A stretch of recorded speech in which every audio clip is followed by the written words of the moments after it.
Welcome to a new daily top AskReddit video. Today's topic: what instantly ruins a sandwich? Soggy bread. Only time this works is in an Italian beef sandwich. Those buns need to be soaked in the beef gravy. Yes sir. Or a French dip dunked in au jus.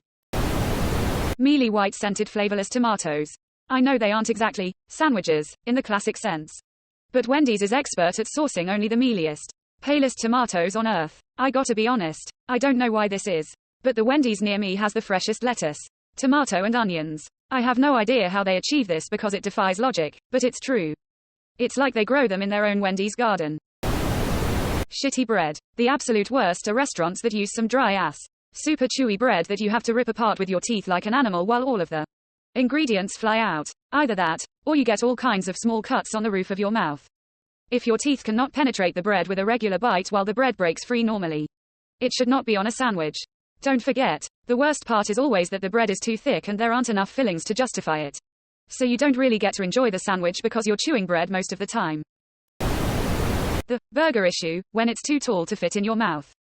I see that at delis where they see overstuffed as a plus, but it's just a massive mess. Just put it in a bowl at that point. They figure they can charge you an extra $7 for the extra inch of cold cuts they put on. I also charge $7 an inch. Jared. He ruined millions of sandwiches. Bro, it wasn't the sandwiches that got ruined.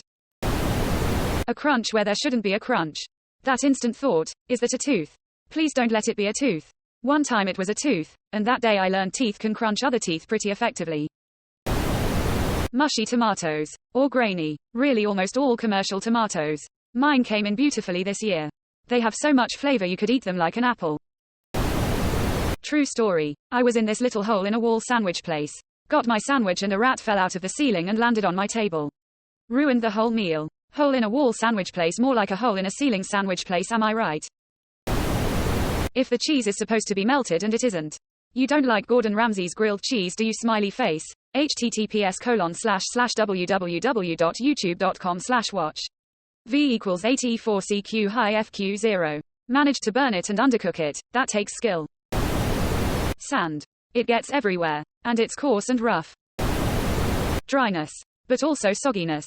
Unless it's a French dip and the sog is part of the plan. When lettuce and tomato make the bread soggy, a layer of mayo forms an impermeable layer that will keep your bread from being soggy.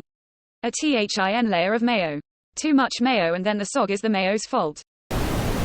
Biting into a sandwich with bread you bought 2 days ago and spotting a little blue speck of mold mid-bite. Now my life's ruined. Back in 1997, I spent my last couple of dollars on some milk for my last bit of cereal.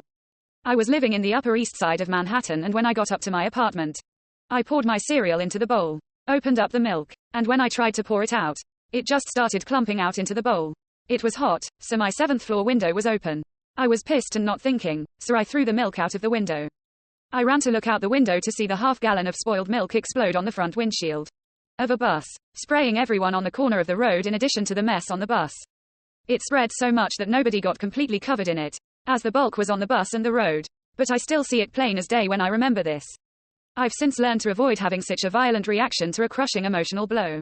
But I still wonder if that ever became a story that affected the lives of others. A ton of windows were open, so nobody knew who did it, but I consider it one of my greatest shames. When the sandwich costs $17. Welcome to Firehouse Open Mouth Smile. Miracle Whip. Even worse if you're expecting mayo and it's Miracle Whip. When my daughter was 4, she went with me to a party in which there was a buffet set up. I made her a roast beef sandwich like always, but the mayo was in an unmarked bowl.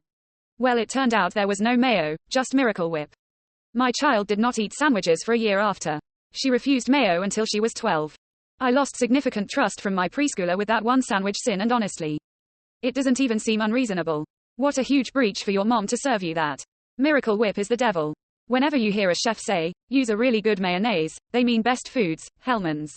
Miracle Whip is not mayonnaise. They mean Best Foods, Hellmann's. You misspelled Dukes. The wrong kind of mustard. Or just too much mustard. My girlfriend is a mustard slut. Can't faze her with any kind or amount. Loves it. Wrote her college entrance essay on how kids used to make fun of her for eating mustard sandwiches. Yeah, white bread and mustard. That's it. At lunch, but how that very teasing eventually taught her how to stand up for her mustard. Got a full ride to Yale. She's a tenured professor now, lol. Too little or too much of an ingredient. An embarrassment of lettuce, a pittance of meat, pickles. Petition to make the collective noun for lettuces, an embarrassment of lettuce. Seconded. Getting sodomized by a pent-up grizzly bear. I mean, like, that wouldn't, not ruin it, I guess. You sure have high standards. Throw another bear in there and you become the sandwich. Manwich. Shitload of mayo. A little bit is fine, but sometimes they put in too much and it's gross. I like mayo and owlie, but if there's too much, no thanks. I want a sandwich, not a cursed eclair. Mayo, period. Keep the demon semen far, far away from my food. When they add mayo without even listing it on the menu,